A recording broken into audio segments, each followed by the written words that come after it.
Hello दोस्तों, स्वागत करता हूं आप सभी का आपके अपने परिवार दीक्षित एजुकेशन अड्डा पर। दोस्तों एक बार फिर हाजिर हो चुका हूं लेकर आप सभी के लिए एकदम लल्लन टॉप क्लास है।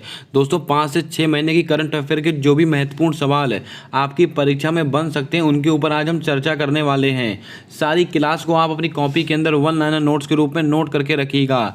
आपका भविष्य में अगर SSC MTS, SSC CGL, SSC CHSL, UP police constable के साथ कोई सा भी एक दिवसीय एग्जाम है तो आप सभी के लिए क्लास ब्रह्मास्त्र का काम करने वाली है। आपकी परीक्षा में 100% आज की क्लास से 8 से 10 सवाल आपको देखने को मिलेंगे। आइए शुरू करते हैं आज की क्लास, देखते हैं अपने सारे प्रश्न। हमसे पहला सवाल कहता है कि ऑस्ट्रेलियन ओपन 2023 इसमें पुरुष वर्ग का विजेता कौन बना। राफेल नडाल बने हैं, नोवाक जोकोविक बने हैं, रोजर फेडरर बने हैं, कार्लोस अल्कराज बने हैं। दोस्तों बहुत ही महत्वपूर्ण सवाल है। ऑस्ट्रेलियन ओपन 2023 इसमें पुरुष वर्ग का विजेता कौन बना है तो मैंने आपको बताया था नोवाक जोकोविक। आपका ऑप्शन नंबर बी बिल्कुल सही जवाब होगा। इसके ऊपर आप स्टार लगा के रखें। और ये कहाँ के खिलाड़ी हैं? सर्बिया। इसको भी आप नोट करें। कहाँ के खिलाड़ी हैं? सर्बिया के खिलाड़ी हैं। इसके अलावा अगर आपसे दोस्तों पूछ लिया जाए कि इसमें महिला विजेता कौन थी यानी कि फीमेल विजेता कौन है तो आपको नोट करना आर्या सबलेंका। ये दोनों नाम आपको याद होने चाहिए, बहुत ही महत्वपूर्ण नाम है। आर्या सबलेंका, इसको भी आप नोट करें, अति महत्वपूर्ण सवाल है। दोस्तों यहाँ पर देखे रखा हुआ है राफेल नडाल, बहुत ही महत्वपूर्ण नाम है। अगर आपसे पूछा जाए सर्वाधिक ग्रैंड स्लैम जीतने वाले खिलाड़ी कौन है? Rafael Nadal. लगभग 22 ग्रैंड स्लैम जीते हैं राफेल नडाल ने। रोजर फेडरर, अगर आपसे सवाल पूछा जाए हाल ही में 2022 के अंदर अपने खेल से संन्यास लेने की घोषणा किसने की थी? रोजर फेडरर ने। कहाँ से संबंधित है? ये स्विट्जरलैंड से संबंधित है। कहाँ से? स्विट्जरलैंड है। इसके अलावा कार्लोस अल्कराज, इनका भी नाम आपको थोड़ा याद रखना है। इन्होंने यूएस ओपन 2022 का टूर्नामेंट जीता था। कौन था? US open. साल का अंतिम टूर्नामेंट होता है यूएस ओपन और वो किसने जीत लिया था? कार्लोस अल्कराज ने। आइए चलते हैं अपने अगले सवाल की ओर। हमारा अगला सवाल कहता है कि ईरानी कप 2022 में कौन सा देश विजेता बना। मोस्ट इंपॉर्टेंट सवाल, इसके ऊपर आप तो स्टार लगा लें, अति महत्वपूर्ण सवाल रहेगा आपकी परीक्षा को लेकर है।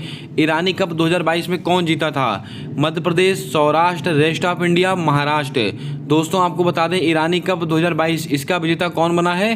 Rest of India. आपका ऑप्शन नंबर सी बिल्कुल राइट जवाब होगा। इसको आप नोट करके रखें, आपकी परीक्षा में आपसे सवाल पूछा जाएगा। आइए चलते हैं अपने अगले सवाल की ओर। दोस्तों हमसे अगला सवाल पूछा गया कि स्विस ओपन 300 2023 का विजेता कौन बना। लगाइएगा स्टार, आपकी परीक्षा में 100% आपको नंबर दिलाएगा ये सवाल। सात्विक साईराज रिंकी रेड्डी बने हैं, चिराग शेट्टी बने हैं, तान जियांग बने, ए और बी दोनों। दोस्तों स्विस ओपन 300 2023 इसका विजेता कौन बना तो आपको याद रखना है सात्विक साईराज, रिंकी रेड्डी और चिराग शेट्टी। आपका ऑप्शन नंबर डी बिल्कुल सही जवाब होगा, यानी कि ए और बी दोनों सही होंगे। अगर आपसे दोस्तों पूछ लिया जाए किसको हराकर बने हैं, ये दोस्तों तान सियांग और एक है सेन सियांग। कौन दोस्तों? तान सियांग है, एक सेन सियांग है। इन दोनों को हराकर बने हैं सेन सियांग। दोस्तों आपको विजेता और उप विजेता दोनों याद रखने हैं, क्योंकि दोस्तों परीक्षा में आजकल विजेता कम पूछा जाता है, उप विजेता ज़्यादा पूछा जाता है, इसीलिए आपको दोनों याद रखने हैं। विजेता कौन है? सात्विक साईराज, रिंकी रेड्डी और चिराग शेट्टी। और इसका उप विजेता कौन है? तान सियांग और सेन सियांग। और इसका आयोजन कहाँ हुआ था स्विस ओपन का? तो आपको याद रखना है बासोल। एक दोस्तों स्थान है बासेल करके, और ये स्थान कहाँ पर है तो आपको ध्यान में रखना है स्विट्जरलैंड में ये स्थान है। यहाँ पर इसको आयोजित किया गया था इस खेल को, इसको भी आप ध्यान में रखें। चलिए बात करते हैं अपने अगले सवाल की ओर। हमारा अगला सवाल कहता है कि महिला प्रीमियर लीग 2023 में कितनी टीमों ने भाग लिया। 5 टीमों ने, 10 टीमों ने, 7 टीमों ने, 8 टीमों ने। दोस्तों आपको बता दें महिला प्रीमियर लीग 2023 इसमें कितनी टीमों ने भाग लिया था तो आपको पता होना चाहिए 5 टीमों ने। आपका ऑप्शन नंबर ए बिल्कुल राइट जवाब होगा, इसको आप ध्यान में रखें। इसके अलावा वो 5 टीमें हैं कौन कौन सी ये भी आपको नोट करना है। Number 1 UP Warriors. कौन सी दोस्तों? UP Warriors. Number 2 Mumbai Indians. कौन सी? Mumbai Indians.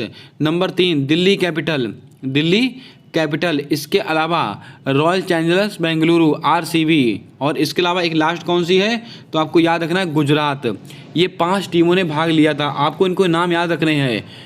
UP warriors, Mumbai Indians और कौन से दोस्तों है, दिल्ली कैपिटल्स, आरसीबी और गुजरात। इसके अलावा अगर आपसे दोस्तों पूछ लिया जाए इसका विजेता कौन बना था, तो आपको याद रखना है मुंबई इंडियंस। मुंबई इंडियंस इसका विजेता बनी थी। किसको हराया था, ये बहुत ही महत्वपूर्ण रहेगा आपकी परीक्षा को लेकर। जल्दी से कमेंट करके बताएं इसका उप विजेता कौन थी। तो आपको ध्यान में रखना दिल्ली कैपिटल को मुंबई इंडियंस ने हरा दिया था इस खेल के अंदर। और इसका आयोजन कहाँ हुआ था, तो आपको ये भी याद रखना इसका आयोजन मुंबई में हुआ था। इतनी बातें आप याद रखिएगा, यहाँ से सवाल आपकी परीक्षा में 100% पूछे जाएंगे। और कुल कितने मैच हुए थे अगर आपसे ये पूछा जाए तो आपको याद रखना 22 मैच। कितने, कुल 22 मैच हुए थे। दोस्तों महिला प्रीमियर लीग इसका आयोजन पहली बार किया गया, इसीलिए बहुत ही महत्वपूर्ण सवाल है आपकी परीक्षा को लेकर। जितनी जानकारी मैंने आपको बताई है सारी जानकारी आपको याद होनी चाहिए। चलिए बात करते हैं अपने अगले सवाल की तरफ।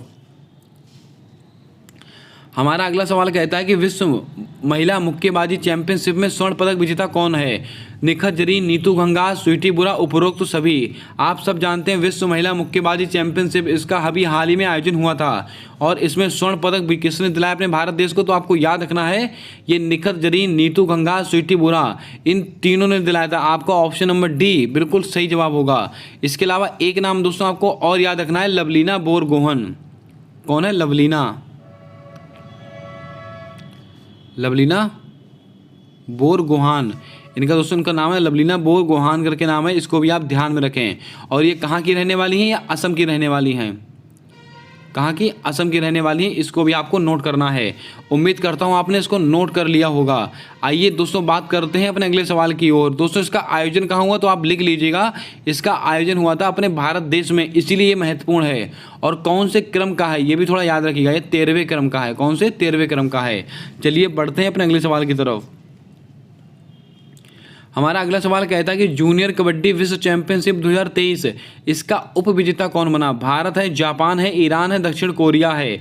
दोस्तों जूनियर कबड्डी विश्व चैंपियनशिप 2023 इसका उप विजेता कौन बना है, तो आपको याद रखना है ईरान। आपका ऑप्शन नंबर सी बिल्कुल सही जवाब होगा, इसको आप ध्यान में रखें।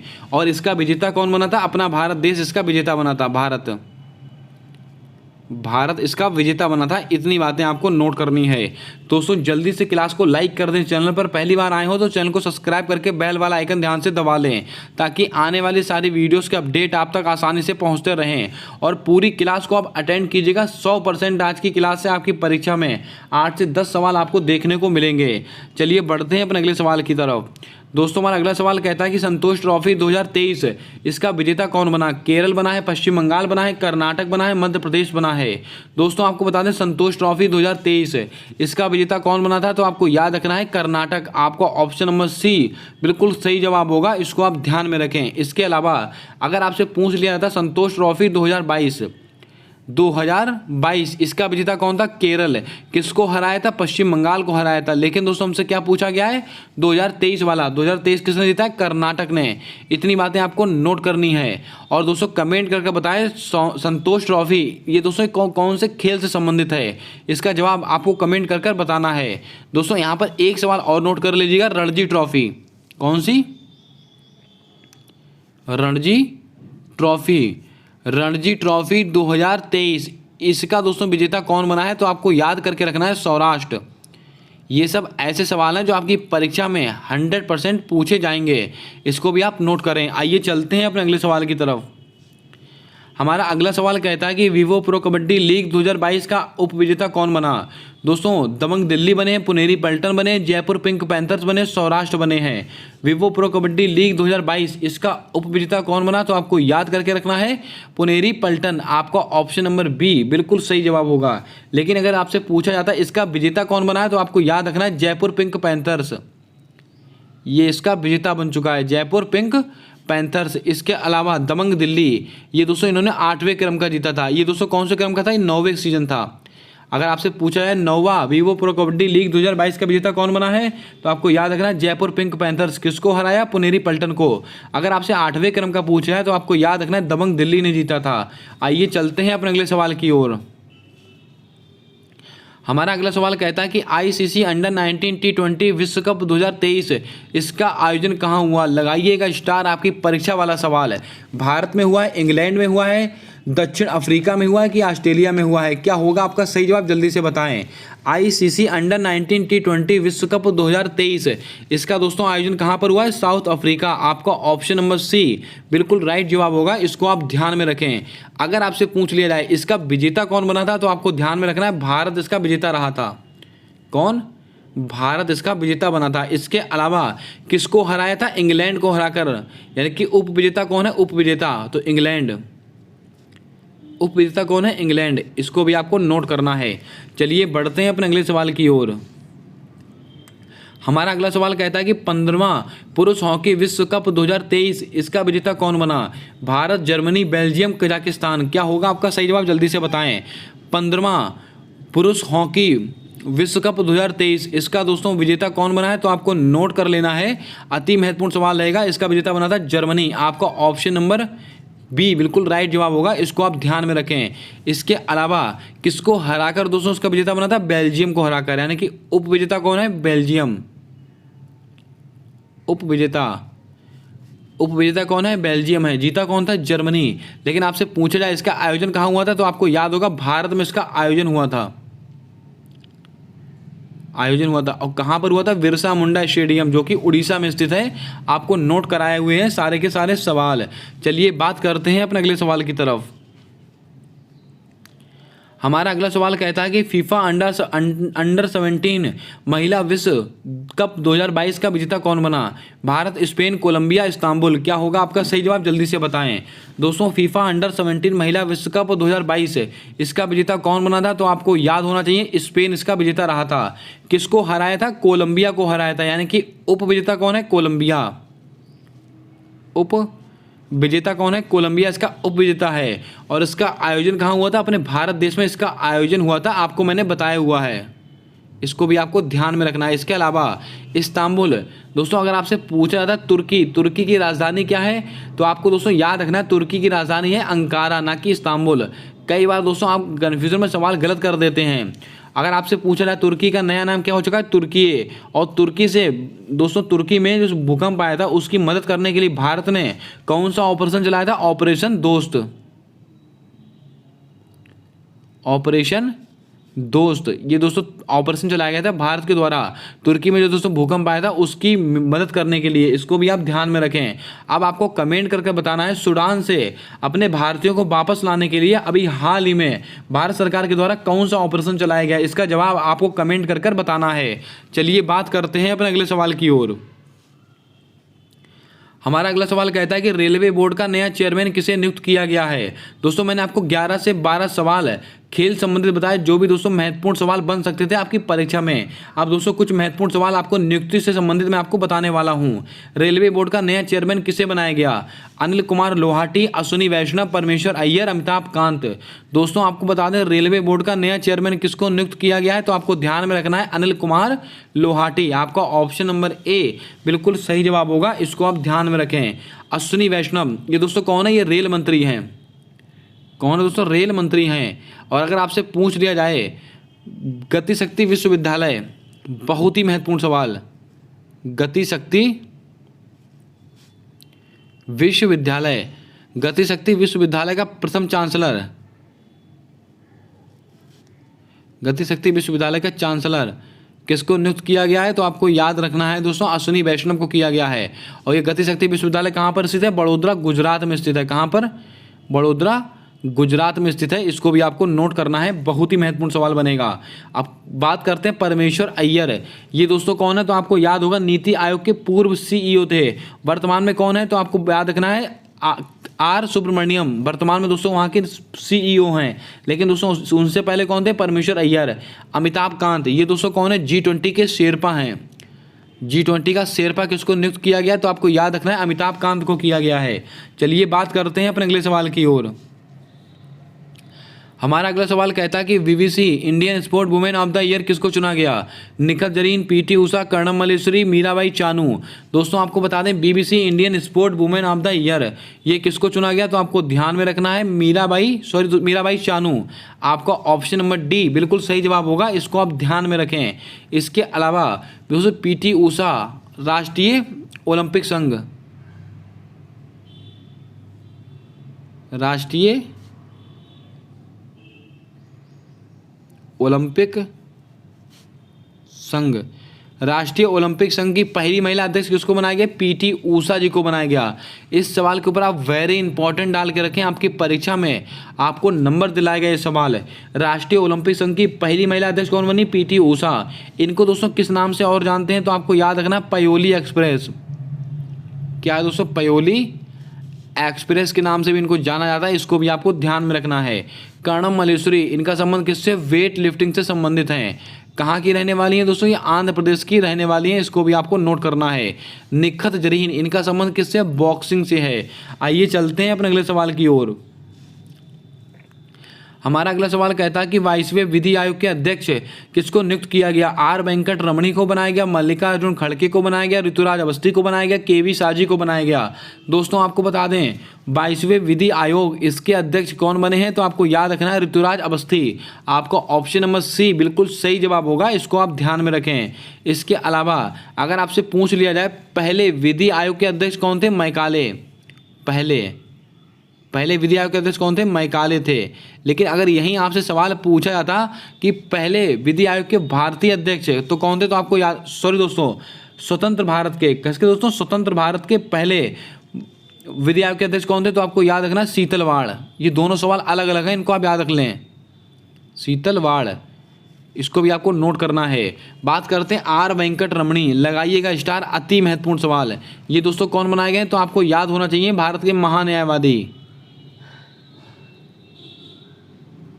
भारत के वर्तमान महान्यायवादी किसको बनाया गया? आर वेंकट रमणी को बनाया गया है।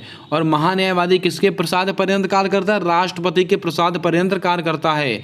और इसका आर्टिकल कौन सा? आर्टिकल 76 में इनका उल्लेख किया गया है, इसको भी आप नोट करें। मल्लिकार्जुन खड़गे, अति महत्वपूर्ण सवाल है। ये दोस्तों कौन बने? कांग्रेस के वर्तमान में अध्यक्ष कौन है? मल्लिकार्जुन खड़गे। बात करते हैं केवी शाजी, ये दोस्तों कौन है? नाबार्ड के वर्तमान में अध्यक्ष किसको बनाया गया? केवी शाजी को बनाया गया है। और नाबार्ड की स्थापना 12 जुलाई 1982 को नाबार्ड की स्थापना हुई है। और किस समिति की सिफारिश पर हुई थी? शिवरमन समिति। इतनी बातें आपको नोट करनी है। चलिए बात करते हैं अपने अगले सवाल की ओर। हमारा अगला सवाल कहता है कि यूट्यूब के वर्तमान में सीईओ किसको नियुक्त किया गया? नीलमोहन, बीबीआर सुब्रमण्यम, अमिताभ कांत, सुमन बेरी। दोस्तों आपको बता दें यूट्यूब इसका नया सीईओ किसको नियुक्त किया गया? नीलमोहन जी को किया गया। आपको ऑप्शन नंबर ए बिल्कुल राइट जवाब होगा, इसको आप नोट करें। बात करते हैं बीबीआर सुब्रमण्यम, ये दोस्तों कौन है? नीति आयोग के वर्तमान में उपाध्यक्ष, सॉरी दोस्तों, नीति आयोग के सीईओ। नीति आयोग के वर्तमान में सीईओ कौन है? तो आपको याद रखना है बीबीआर सुब्रमण्यम। किसके स्थान पर आए हैं? परमेश्वर अय्यर जी के स्थान पर आए हैं। सुमन बेरी, ये दोस्तों कौन है? नीति आयोग के उपाध्यक्ष। नीति आयोग के उपाध्यक्ष कौन है? सुमन बेरी। नीति आयोग की स्थापना कब हुई थी? 1 जनवरी 2015 को नीति आयोग की स्थापना हुई थी, इसको भी आपको नोट करना है। चलिए बात करते हैं अपने अगले सवाल की ओर। दोस्तों हमारा अगला सवाल कहता है कि अंतर्राष्ट्रीय हॉकी महासंघ के अध्यक्ष किसे बनाया गया? मोहम्मद तैयब इकराम को बनाया गया, रोजर बिन्नी को बनाया गया, कल्याण चौबे को बनाया गया, सौरभ गांगुली को बनाया गया। दोस्तों आपको बता दें अंतर्राष्ट्रीय हॉकी महासंघ इसका अध्यक्ष किसको बनाया गया? तो आपको याद रखना है मोहम्मद तैयब इकराम। आपका ऑप्शन नंबर ए बिल्कुल सही जवाब होगा, इसको आप छाप के रखें। अगर आपसे यहीं पर पूछ लिया था भारतीय हॉकी संघ का किसको बनाया गया है? नरेंद्र बत्रा जी को बनाया गया। लेकिन सवाल हमसे क्या पूछा गया? अंतर्राष्ट्रीय हॉकी महासंघ इसके अध्यक्ष कौन बने? मोहम्मद तैयब इकराम। रोजर बिन्नी, ये दोस्तों कौन है? बीसीसीआई इसके वर्तमान में अध्यक्ष कौन बने हैं? रोजर बिन्नी साहब बने हैं। कल्याण चौबे, ये दोस्तों कौन है? फुटबॉल महासंघ के, फुटबॉल महासंघ के वर्तमान में अध्यक्ष कौन बने? कल्याण चौबे साहब बने, इसको भी आप नोट करें। चलिए बात करते हैं अपने अगले सवाल की ओर। हमारा अगला सवाल कहता है कि भारत के वर्तमान चीफ डिफेंस ऑफ स्टाफ यानी कि सीडीएस किसको बनाया गया? मनोज पांडे को बनाया गया, अनिल चौहान को बनाया गया, तपन कुमार डेका को बनाया गया, ज्योतिरादित्य सिंधिया को बनाया गया। दोस्तों आपको बता दें भारत के वर्तमान में चीफ डिफेंस ऑफ स्टाफ किसको नियुक्त किया गया? अनिल चौहान साहब को किया गया। आपका ऑप्शन नंबर बी बिल्कुल राइट जवाब होगा, इसको आप नोट करें। इसके अलावा अगर आपसे पूछ लिया जाए मनोज पांडे ये दोस्तों कौन है? तो आपको ध्यान में रखना है भारतीय सेना के अध्यक्ष, भारतीय सेना के अध्यक्ष, भारतीय सेना के अध्यक्ष दोस्तों कौन बनाए गए? तो आपको याद रखना है मनोज पांडे साहब बनाए गए हैं। लेकिन अनिल चौहान साहब कौन बने हैं? तो आपको याद रखना है भारत के वर्तमान में चीफ डिफेंस ऑफ स्टाफ, यानी कि भारत के सेकंड CDS कौन बने हैं? चीफ डिफेंस ऑफ स्टाफ, यानी भारत के सेकंड CDS कौन है? अनिल चौहान। पहले कौन थे? तो आपको याद होगा जनरल बिपिन रावत। तपन कुमार डेका, ये दोस्तों कौन है? IB यानी कि इंटेलिजेंस ब्यूरो के वर्तमान में महानिदेशक कौन है? तपन कुमार डेका। चलिए बात करते हैं अपने अगले सवाल की ओर। हमारा अगला सवाल कहता है कि DRDO के वर्तमान में अध्यक्ष किसको नियुक्त किया गया? समीर कामत को, जगदीप धनखड़ को, सतीश रेड्डी को, सोमनाथ को। ये चारों नाम बहुत ही महत्वपूर्ण है, चारों के बारे में चर्चा करेंगे। DRDO के वर्तमान में अध्यक्ष किसको बनाया गया है? तो आपको पता होना चाहिए समीर कामत जी को। आपको ऑप्शन नंबर A बिल्कुल राइट जवाब होगा, इसको आप नोट करें। DRDO की बात करें तो इसकी स्थापना कब हुई थी? 1 जनवरी 1958 को DRDO की स्थापना हुई थी। और इसका हेडक्वार्टर कहाँ पर स्थित है? जल्दी से कमेंट कर आपको बताना है। और इसका एक बहुत ही फेमस वाक्य है, कौन सा दोस्तों? वलस्यम मूलम विज्ञानम, यानी कि शक्ति का स्रोत विज्ञान है। ये सवाल कई बार आपकी परीक्षा में पूछा गया है हूबहू। बात करते हैं जगदीप धनखड़, ये दोस्तों कौन है? भारत के वर्तमान में वाइस प्रेसिडेंट, कौन है? उपराष्ट्रपति। किसको हराकर बने हैं? तो आपको याद रखना है मार्गरेट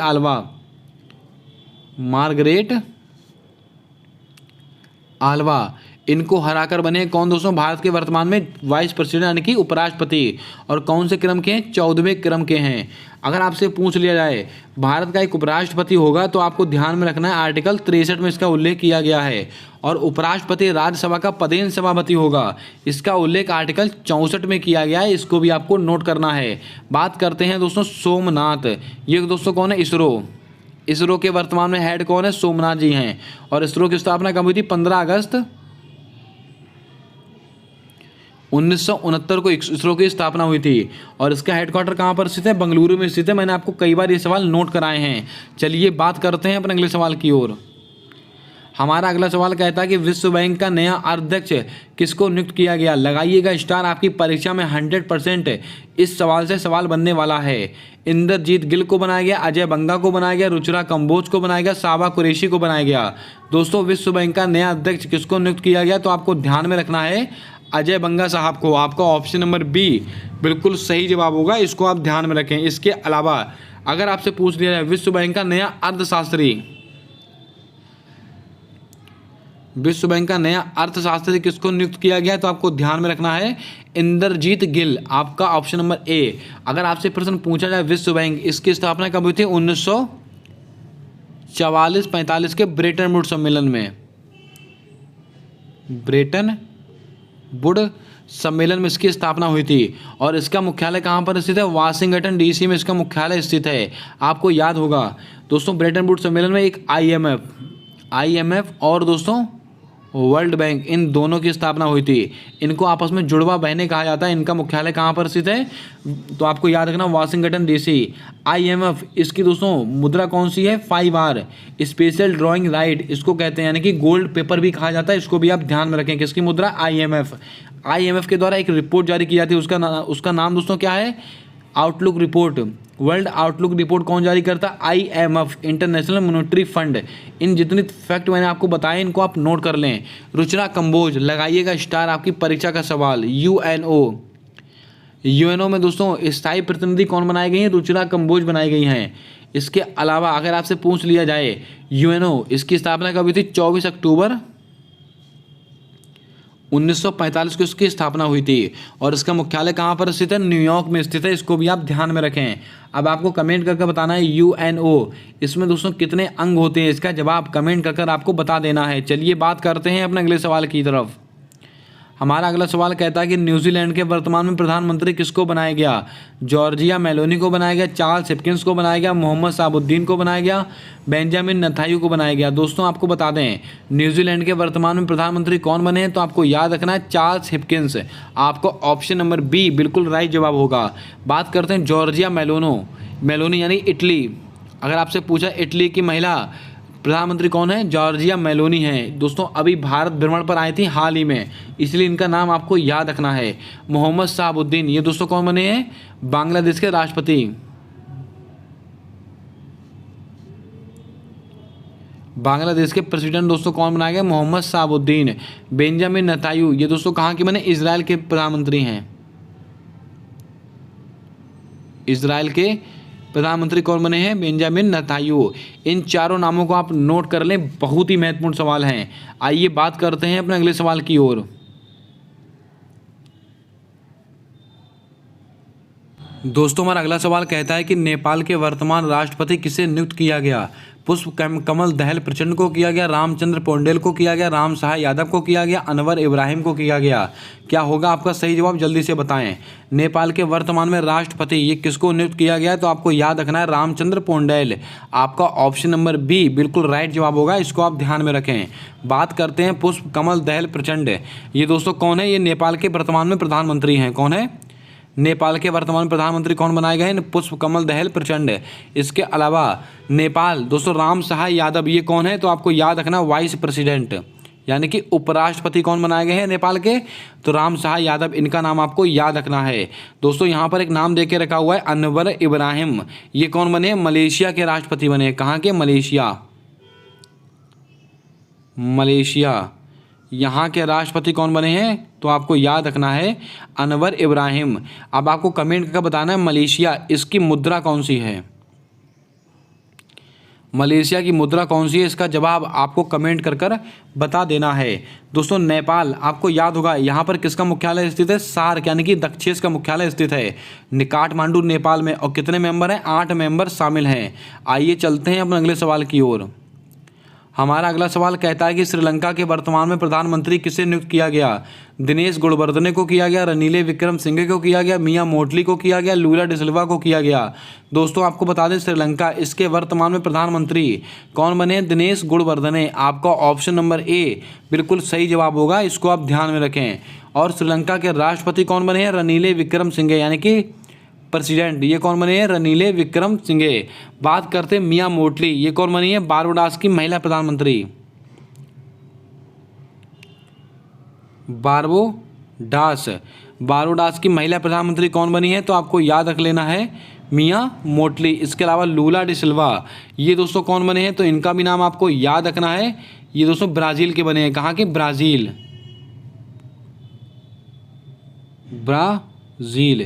ब्राज़ील के प्रेसिडेंट कौन बने? लूला डिसिल्वा। आइए चलते हैं अपने अगले सवाल की ओर। कमेंट करके बताइएगा भारत और श्रीलंका इसके बीच में दोस्तों कौन सी जल संधि पाई जाती है? पाक जल संधि। कौन सी? पाक जल संधि पाई जाती है। और दोस्तों मित्र शक्ति और सिलिनेक्स, ये दोनों अभ्यास किसके बीच में होते हैं? भारत और श्रीलंका। और श्रीलंका की वर्तमान में राजधानी कौन सी है? जयवर्धनेपुरे कोटे। इसको भी आप ध्यान में रखें, अति महत्वपूर्ण सवाल रहेगा। चलिए बात करते हैं अपने अगले सवाल की तरफ। हमारा अगला सवाल कहता है कि यूपीएससी का नया चेयरमैन किसे बनाया गया? डॉक्टर मनोज सोनी को बनाया गया, एसएस दुबे को बनाया गया, आर वेंकट रमणी को बनाया गया, इनमें से कोई नहीं। क्या होगा आपका सही जवाब? जल्दी से बताएं। यूपीएससी इसका दोस्तों नया चेयरमैन किसको बनाया गया? तो आपको याद करके रखना है मनोज सोनी साहब को।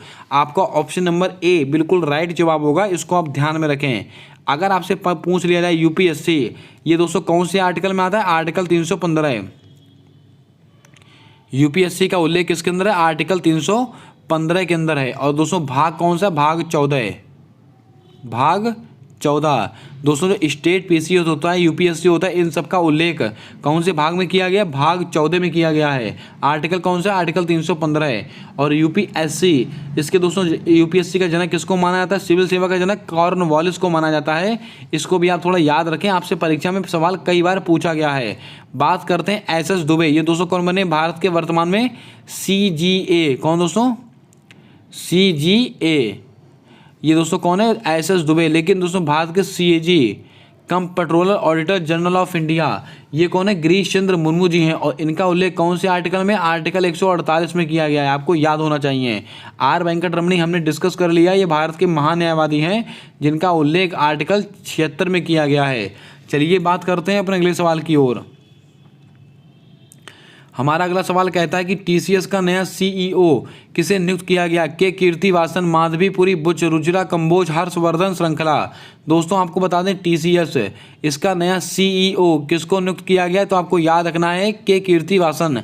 आपका ऑप्शन नंबर ए बिल्कुल सही जवाब होगा, इसको आप ध्यान में रखें। इसके अलावा माधवीपुरी बुच, ये दोस्तों सेबी की पहली महिला अध्यक्ष कौन बनी है? माधवीपुरी बुच। और सेबी का अधिनियम कब का है?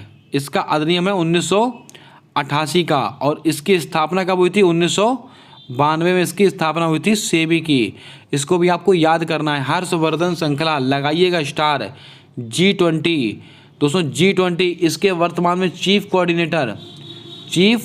कोऑर्डिनेटर ये दोस्तों किसको बनाया गया था? हर्षवर्धन श्रृंखला को बनाया गया था। और G20 2023 इसकी बैठक कहाँ पर आयोजित हुई थी? अपने भारत देश में। 2022 वाली कहाँ पर आयोजित हुई है? इंडोनेशिया के बाली में। और इसका दोस्तों एक मतलब शुभारंभ यानी कि दोस्तों इसका ध्येयवाक्य घोषित किया गया था, इसकी थीम घोषित की गई थी। उसका नाम क्या था? One earth, one family, one future. One earth, one family, one future. इसको आप नोट कर डालें, 100% आपको परीक्षा में नंबर दिलाएगा। जल्दी से दोस्तों क्लास को लाइक कर दें और बने रहें चैनल के साथ अंत तक। आज की क्लास आपके माँ बाप के सपने को पूरा करने वाली क्लास साबित होगी। चलिए बात करते हैं अपने अगले प्रश्न की ओर। दोस्तों हमारा अगला सवाल कहता है कि असम का नया राज्यपाल किसे नियुक्त किया गया? दोस्तों 13 राज्यों के नए राज्यपाल आपको नोट करवाए थे मैंने, आज मैं फिर से आपको नोट कराने वाला हूं। इनको आप नोट करके रखिएगा। 100% यहाँ से 2 से 3 सवाल है आपकी MTS की परीक्षा में आपसे पूछे जाने वाले हैं। असम का नया राज्यपाल किसको बनाया गया? लक्ष्मण आचार्य को बनाया गया, एस अब्दुल नज़ीर को बनाया गया, गुलाब चंद्र कटारिया को बनाया गया या BD मिश्रा को बनाया गया? दोस्तों आपको बता दें, असम इसका नया राज्यपाल किसको नियुक्त किया गया है? गुलाब चंद्र कटारिया। आपका ऑप्शन नंबर C बिल्कुल सही जवाब होगा, इसको आप ध्यान में रखें। बात करते हैं लक्ष्मण आचार्य, ये दोस्तों कहाँ के बने? सिक्किम का नया राज्यपाल किसको बनाया गया है? लक्ष्मण आचार्य को बनाया गया है। एस अब्दुल नज़ीर ये दोस्तों कहाँ के बने? आंध्र प्रदेश का नया राज्यपाल कौन बना है? एस अब्दुल नज़ीर। BD मिश्रा ये दोस्तों कहाँ के बने? लद्दाख का दोस्तों नया राज्यपाल किसको बनाया गया? BD मिश्रा साहब को बनाया गया। इसको भी आपको नोट करना है। चलिए बात करते हैं अपने अगले सवाल की ओर। हमारा अगला सवाल कहता है कि महाराष्ट्र के नए राज्यपाल किसे बनाया गया? राजेंद्र आलेकर को बनाया गया, रमेश बैस को बनाया गया, L गणेशन को बनाया गया, अनसुईया उजके को बनाया गया। दोस्तों आपको बता दें, महाराष्ट्र इसका नया राज्यपाल कौन बना है? तो आपको ध्यान में रखना है, रमेश बैस जी बने हैं। आपका ऑप्शन नंबर B बिल्कुल सही जवाब होगा। बात करते हैं राजेंद्र आलेकर, ये दोस्तों कहाँ के बने? बिहार का नया राज्यपाल कौन बना है? राजेंद्र आलेकर। L गणेशन ये दोस्तों कहाँ के बने? नागालैंड। अब आपको कमेंट करके बताना है नागालैंड इसकी राजधानी कौन सी है और यहाँ के CM किसको बनाया गया है? अभी हाल ही में दोस्तों इनको नियुक्त किया गया है नागालैंड का नया CM। और नागालैंड में एक फेस्टिवल मनाते हैं, हॉर्नबिल फेस्टिवल। कौन सा? Hornbill festival. ये कहाँ पर मनाया जाता है? नागालैंड में। अनसुईया उजके ये दोस्तों कहाँ के राज्यपाल हैं? मणिपुर के वर्तमान में राज्यपाल कौन बने हैं? अनसुईया उजके। और मणिपुर में विधानसभा की सीटें कितनी हैं? 60 सीटें हैं। और मणिपुर इसकी राजधानी क्या है? इम्फाल। इसको भी आपको थोड़ा याद रखना है। चलिए बात करते हैं अपने अगले सवाल की तरफ। हमारा अगला सवाल कहता है कि छत्तीसगढ़ का नया राज्यपाल किसको बनाया गया? CP राधाकृष्णन को बनाया गया, शिव प्रताप शुक्ल को बनाया गया, VV हरचंदन को बनाया गया, KT पटनायक को बनाया गया। क्या होगा आपका सही जवाब? जल्दी से बताएं। छत्तीसगढ़ इसका नया राज्यपाल किसको बनाया गया? तो आपको याद रखना है VV हरचंदन। आपका ऑप्शन नंबर C बिल्कुल सही जवाब होगा, इसको आप नोट करें।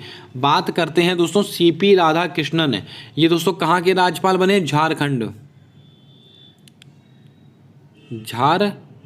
के नए राज्यपाल। और झारखंड दोस्तों यहाँ पर एक सरहुल फेस्टिवल मनाते हैं। कौन सा? सरहुल फेस्टिवल कहाँ मनाते हैं? झारखंड। छत्तीसगढ़ यहाँ का एक बहुत ही फेमस नृत्य है पिंडवानी नृत्य का संबंध कहाँ से? छत्तीसगढ़ से है। इसके अलावा शिव प्रताप शुक्ल ये दोस्तों कहाँ के राज्यपाल बने हैं? तो आपको याद रखना है हिमाचल प्रदेश के नए राज्यपाल बने हैं। और हिमाचल प्रदेश के वर्तमान में मुख्यमंत्री कौन बने हैं? सुखविंदर सिंह सुक्खू। बात करते हैं KT पटनायक के बारे में, ये दोस्तों कहाँ के राज्यपाल बने? अरुणाचल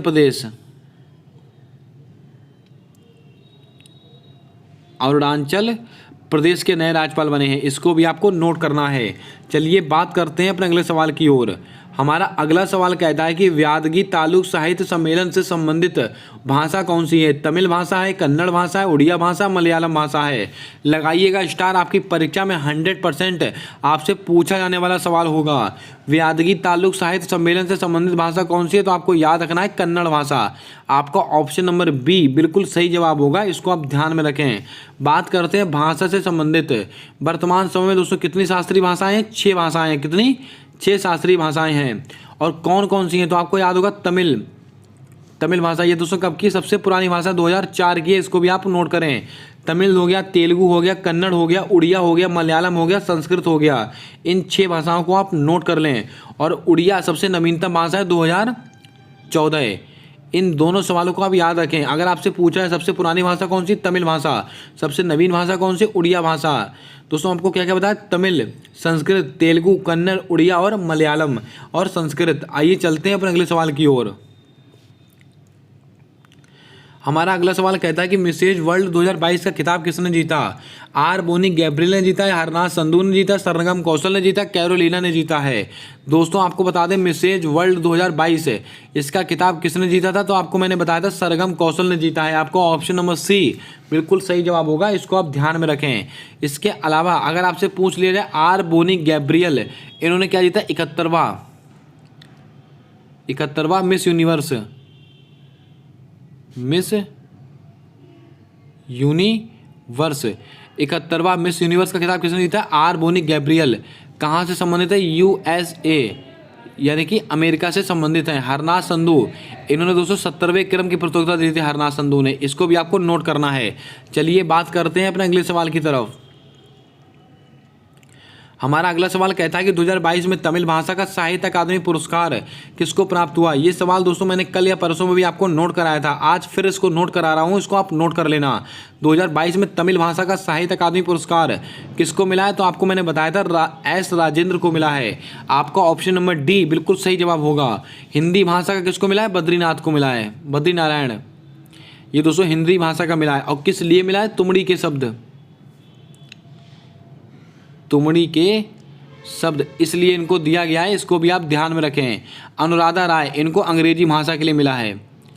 किस लिए मिला है? अंग्रेजी भाषा के लिए मिला है। इसके अलावा अनीस अशफाक इनको उर्दू भाषा के लिए मिला है। दोस्तों हिंदी भाषा, अंग्रेजी भाषा, उर्दू भाषा, तमिल भाषा, ये दोस्तों चारों भाषाओं के साहित्य अकादमी पुरस्कार, इसको आप ध्यान में रखें। और ये कुल कितनी भाषाओं में दिए जाते हैं? 24 भाषाओं में दिए जाते हैं साहित्य अकादमी पुरस्कार। इन बातों को आपको ध्यान में रखना है। चलिए बात करते हैं अपने अगले सवाल की तरफ। हमारा अगला सवाल कहता है कि मैंडोस नामक चक्रवात कहाँ पर आया? फारस की खाड़ी, बंगाल की खाड़ी, ओमान सागर या प्रशांत महासागर? दोस्तों आपको बता दें मैंडोस ये चक्रवात कहाँ पर आया था? बंगाल की खाड़ी में आया था। आपका ऑप्शन नंबर बी बिल्कुल राइट जवाब होगा, इसको आप नोट करके रखें। बात करते हैं मैंडोस, इसका दोस्तों अर्थ क्या होता है? खजाना। मैंडोस का अर्थ क्या होता है? खजाना। और इसका नामकरण किसने किया था? संयुक्त अरब अमीरात UAE इन्होंने दोस्तों इसका नामकरण किया था। इसके अलावा दोस्तों आपको याद होगा असनी एक चक्रवात था, इसका नामकरण किसने किया था? श्रीलंका ने किया था। और इसका अर्थ क्या होता है? क्रोध होता है। आपको मैंने कई बार बताया था। तो काते ये चक्रवात दोस्तों इसका नामकरण किसने किया था? म्यांमार ने किया था। इसका अर्थ क्या होता है? आवाज़ करने वाली छिपकली। ये कुछ महत्वपूर्ण दोस्तों तूफान थे जो आए थे, इनको भी आप ध्यान में रखें। चलिए बात करते हैं अपने अगले सवाल की ओर। हमारा अगला सवाल कहता है कि भारत की पहली इलेक्ट्रॉनिक बैंक गारंटी जारी करने वाला बैंक कौन सा है? पंजाब नेशनल बैंक है, HDFC बैंक है, इंडियन पोस्ट पेमेंट बैंक है, स्टेट बैंक ऑफ इंडिया है। दोस्तों आपको बता दें भारत की पहली इलेक्ट्रॉनिक बैंक गारंटी जारी करने वाला दोस्तों बैंक कौन सा है? HDFC bank. आपका ऑप्शन नंबर बी बिल्कुल सही जवाब होगा, इसको आप ध्यान में रखें। आइए चलते हैं अपने अगले सवाल की ओर। हमारा अगला सवाल कहता है कि राष्ट्रीय जैव विविधता प्राधिकरण का नया अध्यक्ष किसको बनाया गया? सी अचलेंद्र रेड्डी को बनाया गया है, अरुण कुमार मिश्रा को बनाया गया, या दोस्तों गिलबर्ट को बनाया गया? क्या होगा आपका सही जवाब? जल्दी से बताएं। दोस्तों राष्ट्रीय जैव विविधता प्राधिकरण इसका नया अध्यक्ष किसको नियुक्त किया गया? तो आपको याद रखना है सी अचलेंद्र रेड्डी। आपको ऑप्शन नंबर ए बिल्कुल सही जवाब होगा, इसको आप ध्यान में रखें। अब आपको कमेंट करके बताना है राष्ट्रीय जैव विविधता इसका अधिनियम, इसका दोस्तों अधिनियम कब का है? इसका जवाब आपको कमेंट कर कर बताना है। बहुत ही महत्वपूर्ण सवाल है और परीक्षा में कई बार पूछा गया सवाल है। दोस्तों यहाँ पर ऑप्शन में दिया हुआ है केवी शाहजी, इनके बारे में हमने अभी आपको बताया था। ये दोस्तों कौन बने हैं? नाबार्ड के वर्तमान में अध्यक्ष बने हैं। इसके अलावा गिलबर्ट, ये दोस्तों कौन बने? ILO अंतर्राष्ट्रीय श्रम संगठन, इसके वर्तमान में महानिदेशक किसको बनाया गया है? गिलबर्ट को बनाया गया है। इसको भी आपको ध्यान में रखना है। मैंने आपसे पूछा जैव विविधता अधिनियम कब का है, तो आपको याद रखना है 2002 का अधिनियम है जैव विविधता का। इसको भी आपको ध्यान में रखना है। अब आपको कमेंट करके बताना है नरेगा का दोस्तों अधिनियम कब का है? इसका जवाब आपको कमेंट कर कर बता देना है। आइए चलते हैं अपने अगले सवाल की ओर। हमारा अगला सवाल कहता है कि बायोडायवर्सिटी पर COP15 का आयोजन कहाँ पर हुआ? पेरिस, कनाडा, मिस्र, ग्लासगो। बहुत ही महत्वपूर्ण सवाल है एनवायरनमेंट का। यहाँ से मैं आपको 2 से 3 चीज़ें बताऊंगा जो आपकी परीक्षा में 100% आपसे पूछी जाएंगी। दोस्तों बायोडायवर्सिटी पर COP15 इसका आयोजन कहाँ हुआ? पेरिस, कनाडा, मिस्र, ग्लासगो। दोस्तों आपको बता दें बायोडायवर्सिटी पर COP15 इसका आयोजन कहाँ पर हुआ है? कनाडा में हुआ है। आपका ऑप्शन नंबर बी बिल्कुल सही जवाब होगा। और दोस्तों आपको बता दें कनाडा में भी कहाँ पर? मॉन्ट्रियल, आपको याद होगा मॉन्ट्रियल एक स्थान है कनाडा के अंदर, यहाँ पर हुआ था बायोडायवर्सिटी पर COP15 का आयोजन। पेरिस, यहाँ पर दोस्तों क्या हुआ है? COP21 का आयोजन कहाँ पर हुआ है? पेरिस में। इजिप्ट, मिस्र, यहाँ पर क्या हुआ है? COP27 का आयोजन कहाँ पर हुआ है? इजिप्ट, मिस्र में। और दोस्तों इजिप्ट, मिस्र में दोस्तों कहाँ पर हुआ है? शर्म अल शेख स्थान पर। शर्म अल शेख एक स्थान है कहाँ पर? मिस्र के अंदर। वहाँ पर दोस्तों COP27 का आयोजन हुआ है। और अगर आपसे पूछ लिया जाए ग्लासगो COP26 इसका आयोजन दोस्तों कहाँ पर हुआ था, तो आपको याद रखना है ग्लासगो में हुआ था। कॉन्फ्रेंस ऑफ पार्टीज इसका सम्मेलन होता है। अगर दोस्तों आपसे पूछ लिया जाए इजिप्ट, मिस्र, इसकी राजधानी क्या है? काहिरा इसकी राजधानी है इजिप्ट, मिस्र की। इसको भी आपको ध्यान में रखना है। आइए दोस्तों कुछ महत्वपूर्ण फैक्ट मैं आपको यहाँ से और नोट कराता हूँ। अगर आपसे पूछ लिया जाए पृथ्वी सम्मेलन ये दोस्तों कब हुआ था? 1992 में हुआ था। इसी को बोलते हैं रियो सम्मेलन। इसी में दोस्तों एजेंडा 21 अगर आपसे पूछ लिया एजेंडा 21 का संबंध किससे? पृथ्वी सम्मेलन से। कब हुआ था? 1972। अगर आपसे पूछ लिया जाए दोस्तों क्योटो प्रोटोकॉल ये कब हुआ था? 1997 में हुआ था क्योटो प्रोटोकॉल। लेकिन लागू कब हुआ था? 2005 में हुआ था। और क्योटो प्रोटोकॉल का संबंध किससे? ग्रीन हाउस गैसों से संबंधित है। यानी ग्रीन हाउस गैसों का उत्सर्जन कम करने से संबंधित दोस्तों प्रोटोकॉल है। अगर आपसे पूछ लिया मॉन्ट्रियल प्रोटोकॉल ये कब का? 1987 का है मॉन्ट्रियल प्रोटोकॉल। इसका संबंध किससे है? ओजोन परत के संरक्षण से है। उम्मीद करता हूँ आपने नोट कर लिया होगा। चलिए बात करते हैं अपने अगले सवाल की ओर। दोस्तों मैंने आपसे सवाल पूछा नरेगा अधिनियम कब का है, ये भी आपको नोट कर लेना है। नरेगा अधिनियम ये दोस्तों अधिनियम कब का है? 2005 का है। 2005 का है नरेगा अधिनियम। लेकिन लागू कब हुआ था? 2 फरवरी 2006 में ये लागू हुआ था। लेकिन अगर आपसे पूछ लिया जाए इसका नाम मनरेगा कब हुआ था? 2 अक्टूबर 2009 इसका नाम हुआ था। ये तीनों डेटें आप नोट कर लें। इनमें से एक सवाल आपकी परीक्षा में पूछा जाएगा। और दोस्तों एक सवाल आपको और याद रखना है, नरेगा अधिनियम के तहत सबसे ज़्यादा दिनों की रोजगार देने वाला राज्य कौन सा बन गया है? राजस्थान बन चुका है। इसको भी आप थोड़ा याद रखें। हमारा अगला सवाल कहता है कि national institute for one health की आधारशिला कहाँ रखी गई? केरल, नागपुर, चेन्नई या तमिलनाडु? दोस्तों आपको बता दें national institute for one health इसकी आधारशिला कहाँ रखी गई? चेन्नई। आपका ऑप्शन नंबर सी बिल्कुल सही जवाब होगा। इसको आप ध्यान में रखें। इसको सवाल को आप एक बार खुद से रीचेक कर लेंगे अपने हिसाब से। चलिए बात करते हैं अपने अगले सवाल की ओर। दोस्तों हमारा अगला सवाल कहता है कि भारतीय ओलंपिक संघ की पहली महिला अध्यक्ष किसको बनाया गया? मैंने आपको दोस्तों अभी ये सवाल को डिस्कस कर लिया है। पीटी ऊषा जी को बनाया गया है इसको। तो इसका सही आंसर क्या होगा? पीटी ऊषा। आपका ऑप्शन नंबर बी बिल्कुल सही जवाब होगा। और BBC sport women of the year कौन बनी? मीराबाई चानू। इसके अलावा मनीषा रामदास, मनीषा कल्याण, ये दोनों नाम बहुत ही महत्वपूर्ण रहेंगे। अगर आपसे पूछ लिया जाए मनीषा रामदास महिला बैडमिंटन ऑफ द ईयर, महिला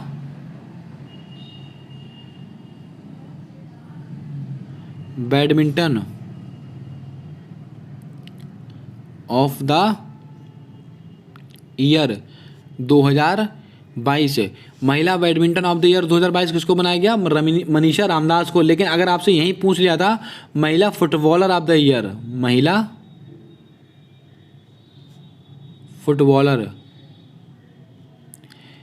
फुटबॉलर ऑफ द ईयर कौन बना है? मनीषा कल्याण। अब दोस्तों आपको कन्फ्यूजन रहेगा, मनीषा रामदास, मनीषा कल्याण, अगर ऑप्शन में दोनों आ गए तो आप इसको पहचानेंगे कैसे? दोस्तों मैंने आपको बताया था फुटबॉल महासंघ के अध्यक्ष कौन है? कल्याण चौबे साहब हैं। तो जो फुटबॉल वाला होगा उसमें दोस्तों क्या लिखकर आएगा? कल्याण शब्द आएगा। तो इसको आप ऐसे याद कर सकते हैं, आपको आसानी रहेगी। चलिए बात करते हैं अपने अगले सवाल की ओर। हमारा अगला सवाल कहता है कि किस देश ने दुनिया का पहला निजी मून लैंडर प्रक्षेपित किया है? यूएई, भारत, जापान, चीन। दोस्तों आपको नोट करना है, किसने दोस्तों दुनिया का पहला निजी मून लैंडर प्रक्षेपित किया है? ये जापान के द्वारा किया गया है। आपका ऑप्शन नंबर सी बिल्कुल सही जवाब होगा, इसको आप ध्यान में रखें। बात करते हैं दोस्तों यूएई के बारे में। इसने दोस्तों क्या किया है? होप मिशन ये किसके द्वारा भेजा गया है? तो आपको याद रखना है ये यूएई के द्वारा भेजा गया है। और एक दोस्तों राशिद रोवर, ये दोस्तों मिशन किसके द्वारा भेजा गया है? संयुक्त अरब अमीरात के द्वारा भेजा गया है। और ये दोस्तों राशिद रोवर किसके द्वारा भेजा गया था? तो एलन मस्क का दोस्तों जो रॉकेट है, कौन सा, उसकी कंपनी कौन सी है दोस्तों? टेस्ला। एलन मस्क की दोस्तों फाल्कन 9 रॉकेट से दोस्तों भेजा गया था। इसको भी आप थोड़ा याद करें, महत्वपूर्ण सवाल बनेगा आपकी परीक्षा को लेकर। चलिए बात करते हैं अपने अगले सवाल की ओर।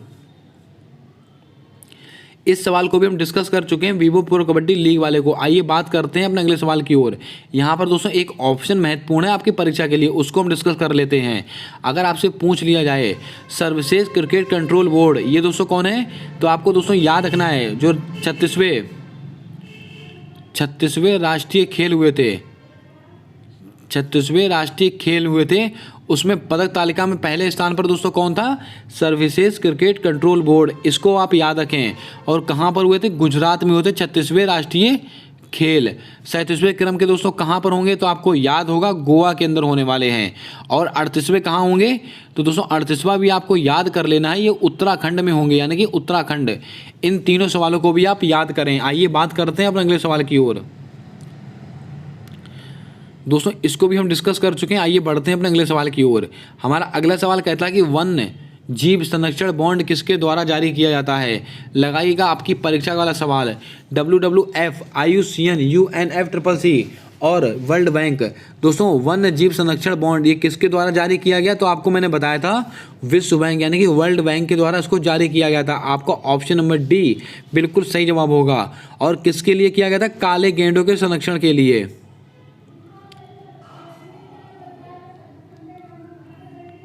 काले गैंडों के संरक्षण के लिए दोस्तों इसको जारी किया गया था, किस? वन्य जीव बॉन्ड को।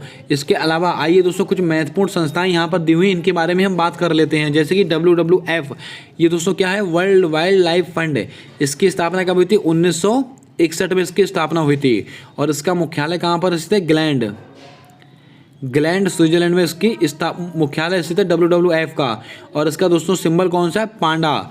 बात करते हैं IUCN, इसकी स्थापना हुई थी 1948 में इसकी स्थापना हुई थी। और इसका मुख्यालय कहाँ पर स्थित है? ग्लैंड में ही स्थित है। अगर आपसे पूछ लिया जाए रेड डाटा बुक इसको कौन जारी करता है? तो आपको याद रखना है IUCN।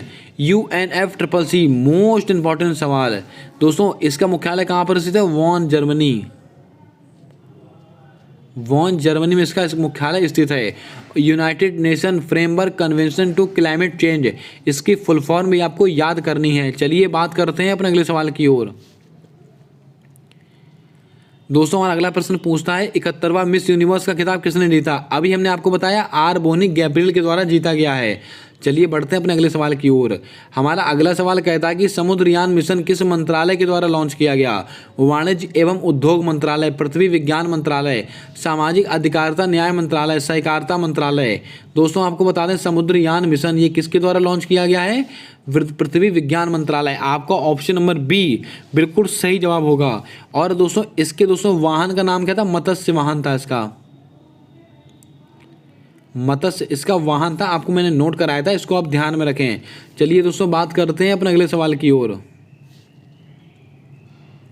हमारा अगला सवाल कहता है कि आंध्र प्रदेश की नई राजधानी दोस्तों कौन बनी है? विशाखापट्टनम, आइजोल, शिलोंग, कोहिमा। दोस्तों आपको बता दें आंध्र प्रदेश इसकी नई राजधानी किसको बनाया गया था? विशाखापट्टनम को बनाया गया। आपका ऑप्शन नंबर ए बिल्कुल सही जवाब होगा, आइजोल। ये दोस्तों कहाँ की राजधानी है? मिजोरम। ये दोस्तों मिजोरम की राजधानी है आइजोल। शिलोंग ये दोस्तों कहाँ की है? तो आपको मैंने बताया था मेघालय। मेघालय की राजधानी कौन सी है? शिलोंग। और यहाँ पर दोस्तों आपको याद होगा cherry blossom festival. Cherry blossom festival कहाँ पर मनाया जाता है?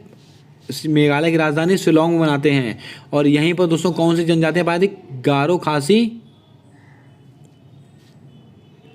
गारो, खासी, जयंतियाँ पहाड़ियाँ कहाँ पर पाई जाती हैं? तो आपको याद रखना है मेघालय की राजधानी शिलोंग पाई जाती हैं। और सर्वाधिक वर्षा किस पहाड़ी के नीचे होती है? खासी पहाड़ी के नीचे होती है। दोस्तों कोहिमा ये किसकी राजधानी? नागालैंड। नागालैंड की राजधानी क्या है? कोहिमा। चलिए बढ़ते हैं अपने अगले सवाल की ओर। हमारा अगला सवाल कहता है कि सरस्वती सम्मान 2022 किसे प्राप्त हुआ? रामदत्त मिश्र, शिवशंकरी, असगर वजाहत, माधव हाड़ा। दोस्तों आपको बता दें मैंने आपको कल भी इसको नोट कराया था महत्वपूर्ण पुरस्कार और सम्मान में। दोस्तों सरस्वती सम्मान 2022 है ये किसको प्राप्त हुआ है? शिवशंकरी को मिला है। आपका ऑप्शन नंबर बी बिल्कुल सही जवाब होगा, इसको आप ध्यान में रखें। और किस लिए मिला? सूर्यवंशम के लिए मिला है। सूर्यवंशम के लिए मिला हुआ है। दोस्तों कल मैंने वीडियो अपलोड की है एसएससी एमटीएस वाली प्लेलिस्ट के अंदर, आप उसको जाकर जरूर से ज़रूर देखिएगा। वहाँ पर महत्वपूर्ण सम्मान और पुरस्कार 2022 के सारे मैंने नोट कराए हैं, उसको आपको देख कर जाना है। 1 से 2 सवाल आपकी परीक्षा में 100% आपको वहाँ से मिलने वाले हैं। चलिए बात करते हैं अपने अगले सवाल की ओर। हमारा अगला सवाल कहता है कि चैट जीपीटी का संबंध निम्नलिखित में से किससे है? दोस्तों आपको बता दें चैट जीपीटी इसको दोस्तों बहुत ही ज़्यादा चर्चा का विषय बना हुआ था। और दोस्तों इसका संबंध किससे है? माइक्रोसॉफ्ट से है। आपको ऑप्शन नंबर बी बिल्कुल सही जवाब होगा। इसको किसने लॉन्च किया है? एआई यानी कि दोस्तों आर्टिफिशियल इंटेलिजेंस के द्वारा इसको लॉन्च किया गया है। इसको भी आपको नोट करना है। अगर आपसे पूछ लिया जाए गूगल दोस्तों चैट जीपीटी को काउंटर करने के लिए क्या लॉन्च किया था? वार्ड किसने लॉन्च किया दोस्तों? गूगल के द्वारा लॉन्च किया गया है। चलिए बात करते हैं अपने अगले सवाल की ओर। हमारा अगला सवाल दोस्तों कहता है टीसीएस का नया सीईओ। कुछ सवाल दोस्तों यहाँ पर रिपीट हो चुके हैं, उनको आप स्किप मारिएगा। दोस्तों उत्तर भारत का पहला परमाणु संयंत्र कहाँ पर स्थापित हुआ है? मऊगंज, फतेहाबाद, तुमकुर, धारवाड़। दोस्तों आपको बता दें उत्तर भारत का पहला परमाणु संयंत्र कहाँ पर स्थापित हुआ है? तो आपको याद रखना फतेहाबाद में हुआ है। आपका ऑप्शन नंबर बी बिल्कुल राइट जवाब होगा। और ये कहाँ पर स्थित है? हरियाणा। अगर आपसे पूछ लिया जाए मऊगंज मध्य प्रदेश का 53वां जिला, मध्य प्रदेश का 53वां जिला कौन सा बना है? मऊगंज। दोस्तों तुमकुर यहाँ पर क्या हुआ? हेलीकॉप्टर निर्माण की दोस्तों भारत एशिया की पहली हेलीकॉप्टर निर्माण की सबसे बड़ी फैक्ट्री कौन सी है? तुमकुर कर्नाटक। धारवाड़ ये दोस्तों कहाँ पर स्थित है? कर्नाटक में स्थित है। कहाँ पर? कर्नाटक में स्थित है। और यहाँ पर क्या हुआ है? विश्व युवा महोत्सव 2023 अंतर्राष्ट्रीय युवा महोत्सव। कौन सा दोस्तों? अंतर्राष्ट्रीय युवा महोत्सव 2023 का आयोजन कहाँ पर हुआ? धारवाड़ कर्नाटक में। चलिए बढ़ते हैं अपने अगले सवाल की तरफ। हमारा अगला सवाल कहता है कि आईसीसी महिला टी20 विश्व कप 2023 का विजेता कौन बना है? इसको भी हमने डिस्कस कर लिया था। आईसीसी महिला टी20 विश्व कप 2023 इसका दोस्तों विजेता कौन बना है? जल्दी से कमेंट कर आपको बता देना है इसका आंसर।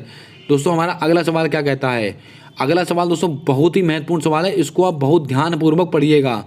यहाँ से दोस्तों 2 सवाल मैं आपको दिखा रहा हूँ, उम्मीद करता हूँ आपको सही सही दिख रहे होंगे। दोस्तों ये दोनों सवाल आपकी परीक्षा के लिए रामबाण साबित होंगे। सुप्रीम कोर्ट की मुख्य निर्वाचन आयुक्त की नियुक्ति की समिति में कौन कौन शामिल होंगे? बहुत ही महत्वपूर्ण सवाल है। प्रधानमंत्री, लोकसभा के विपक्ष के नेता, मुख्य न्यायाधीश, उपरोक्त सभी। तो आपको ध्यान में रखना है सुप्रीम कोर्ट के मुख्य निर्वाचन आयुक्त की नियुक्ति में कौन कौन शामिल होने वाला है? प्रधानमंत्री शामिल होंगे, लोकसभा के विपक्ष के नेता शामिल होंगे और मुख्य न्यायाधीश। ये तीनों लोग शामिल होने वाले हैं। तो आपका ऑप्शन नंबर सी बिल्कुल सही जवाब होगा। यहाँ पर ऑप्शन नंबर डी कीजिएगा। ऑप्शन नंबर डी आपका बिल्कुल सही जवाब होगा। इसको आप नोट करके रखें, मोस्ट इंपॉर्टेंट सवाल आएगा आपकी परीक्षा को लेकर है। महिला विश्व मुक्केबाजी चैंपियनशिप का ब्रांड एम्बेसडर किसको बनाया गया है? निक्कत जरीन को बनाया गया, एमसी मैरी कॉम को बनाया गया, फरहान अख्तर को बनाया गया, बी और सी दोनों। दोस्तों आपको याद रखना है, महिला विश्व मुक्केबाजी चैंपियनशिप इसका ब्रांड एम्बेसडर है किसको बनाया गया है? एमसी मैरी कॉम और फरहान अख्तर। आपका ऑप्शन नंबर डी बिल्कुल राइट जवाब होगा, इसको भी आप नोट कर लें। दोस्तों ये थे कुछ महत्वपूर्ण सवाल जो मैंने आपको बताए। उम्मीद करता हूँ आज की क्लास आपको पसंद आई होगी। अगर आज की क्लास आपको पसंद आई है तो क्लास को लाइक कर दें। चैनल पर नए हो तो चैनल को सब्सक्राइब करके बेल वाला आइकन ध्यान से दबा लें, ताकि आने वाली सारी वीडियोस के अपडेट आप तक आसानी से पहुंचते रहें। अब दोस्तों आपको कमेंट करके बताना है इसका सेकंड पार्ट आना चाहिए कि नहीं। जो भी बचे हुए सवाल हैं दोस्तों 6 महीने की करंट अफेयर के, वो आपके सामने आने चाहिए कि नहीं, उसका जवाब आपको कमेंट कर बता देना है। मिलते हैं आने वाले अगली वीडियो में, तब तक के लिए जय हिंद जय भारत दोस्तों।